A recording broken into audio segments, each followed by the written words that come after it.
नमस्कार। आज हम बात कर रहे हैं एक ऐसे बदलाव की जो भारत के करोड़ों ग्रामीण मजदूरों की जिंदगी पर सीधा असर डालने वाला है। जी हाँ, उनके काम की गारंटी देने वाले कानून में एक बहुत बड़ा बदलाव हो रहा है।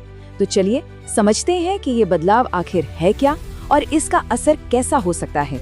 सबसे पहले इस कार्यक्रम के आकार को समझने की कोशिश करते हैं। ये कोई छोटा मोटा प्रोग्राम नहीं है। हम बात कर रहे हैं 15 करोड़ से भी ज्यादा परिवारों की जिन्हें काम का कानूनी अधिकार मिलता है। अगर इसे समझना हो तो ये ऑस्ट्रेलिया की पूरी आबादी से लगभग 6 गुना ज्यादा है। इस कार्यक्रम का नाम है महात्मा गांधी राष्ट्रीय ग्रामीण रोजगार गारंटी अधिनियम, जिसे हम सब आमतौर पर मनरेगा कहते हैं।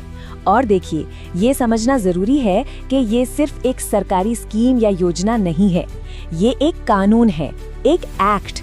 मतलब हर ग्रामीण परिवार को काम मिलने की ये एक लीगल गारंटी है। तो सवाल उठता है कि मनरेगा को आखिर बनाया क्यों गया था, इसके पीछे सोच क्या थी।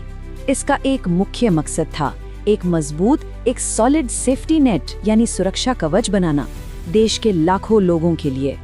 इस कानून के 4 बड़े स्तंभ थे।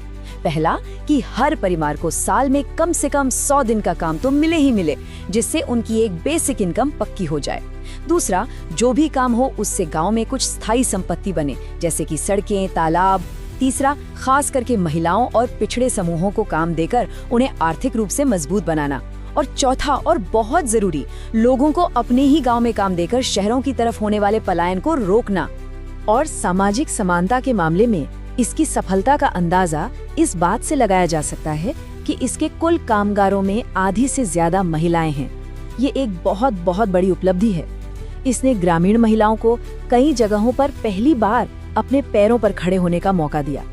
अच्छा, मजदूरों के हितों को बचाने के लिए भी इसमें कुछ ठोस नियम बनाए गए थे। जैसे अगर सरकार 15 दिन के अंदर काम नहीं दे पाती तो उसे घर बैठे बेरोजगारी भत्ता देना पड़ेगा। काम भी घर के पास ही होना चाहिए, 5 किलोमीटर के दायरे में। और एक सबसे बड़ी बात, ठेकेदारों को इससे बिल्कुल दूर रखा गया ताकि मजदूरी का पूरा पैसा सीधे मजदूर के हाथ में जाए। तो ये तो हो गई कानून की बड़ी बड़ी बातें, लेकिन जमीनी स्तर पर अगर किसी को काम चाहिए तो प्रक्रिया क्या है, उन्हें करना क्या पड़ता है। चलिए इस सफर को समझते हैं। काम पाने की जो प्रक्रिया है उसे जानबूझकर काफी आसान रखा गया था। बस अपने स्थानीय ग्राम पंचायत कार्यालय जाकर रजिस्ट्रेशन कराना होता है। पंचायत ये जांच करती है कि उम्र 18 साल से ऊपर है या नहीं और वो उसी गांव के निवासी हैं या नहीं। और 15 दिन के अंदर एक यूनिक जॉब कार्ड मिल जाता है। बस ये कार्ड मिलते ही कोई भी काम मांग सकता है। लेकिन अब इस पूरी कहानी में एक बहुत बड़ा मोड़ आने वाला है। एक नया कानून आ रहा है जो मनरेगा की जगह लेने के लिए तैयार है। ये बदलाव पूरी तरह से 2026 में लागू हो जाएगा।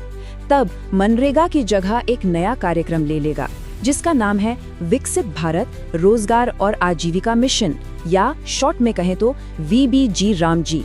सच में ये भारत के ग्रामीण रोजगार के इतिहास में एक नया अध्याय शुरू करेगा।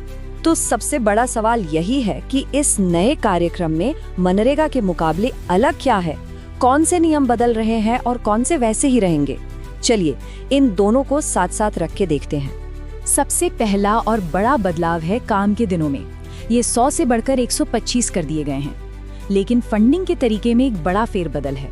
पहले 100% खर्च केंद्र उठाता था, अब केंद्र और राज्यों के बीच 60 और 40 के अनुपात में खर्च साझा होगा। और एक और बड़ा बदलाव ये है कि राज्य सरकारें अब खेती बाड़ी के व्यस्त मौसम में 60 दिनों तक के लिए नो वर्क पीरियड की घोषणा कर सकती हैं, मतलब काम रोक सकती हैं। इसके अलावा पूरे सिस्टम को टेक्नोलॉजी से जोड़ा जा रहा है। अब पैसा सीधे आधार से जुड़े बैंक खातों में जाएगा और हर काम की जगह की GPS से निगरानी होगी। इसका मकसद बिल्कुल साफ है, पारदर्शिता लाना और भ्रष्टाचार की हर संभावना को खत्म करना। अच्छा, अब जरा मजदूरी पर नजर डालते हैं। 2025-26 के लिए जो अनुमानित दरें हैं उनमें जमीन आसमान का फर्क दिखता है। एक तरफ हरियाणा है जहां एक दिन की मजदूरी 400 रुपए है, वहीं दूसरी तरफ बिहार और उत्तर प्रदेश जैसे राज्य हैं जहां ये लगभग 250 रुपए के आसपास है। ये जो इतना बड़ा अंतर है ये हर राज्य की अपनी न्यूनतम मजदूरी दरों के कारण है। हरियाणा और बिहार की मजदूरी दरों के बीच का ये बड़ा अंतर एक गंभीर सवाल खड़ा करता है। कि भाई एक ही राष्ट्रीय कार्यक्रम के तहत काम करने वाले मजदूरों की आय में इतना फर्क क्यों है। ये असमानता हमेशा से इस योजना की एक बहुत बड़ी चुनौती रही है। तो इन सारे बदलावों को जब हम एक साथ देखते हैं तो ये बिल्कुल साफ हो जाता है कि ग्रामीण भारत में काम का भविष्य एक बहुत बड़े दोराहे पर खड़ा है। ये सिर्फ एक नीतिगत बदलाव नहीं है, ये एक नई दिशा है। और आखिर में यही सबसे बड़ा सवाल बचता है, क्या ये नए बदलाव भारत की ग्रामीण जीवन रेखा को और मजबूत करेंगे या फिर फंडिंग शेयरिंग और नो वर्क पीरियड जैसे नए नियम इस सुरक्षा कवच के लिए नई मुश्किलें पैदा कर देंगे। इसका असर करोड़ों लोगों के जीवन पर पड़ेगा और ये देखना होगा कि ये उनके लिए उम्मीद लेकर आता है या नई चुनौतियां।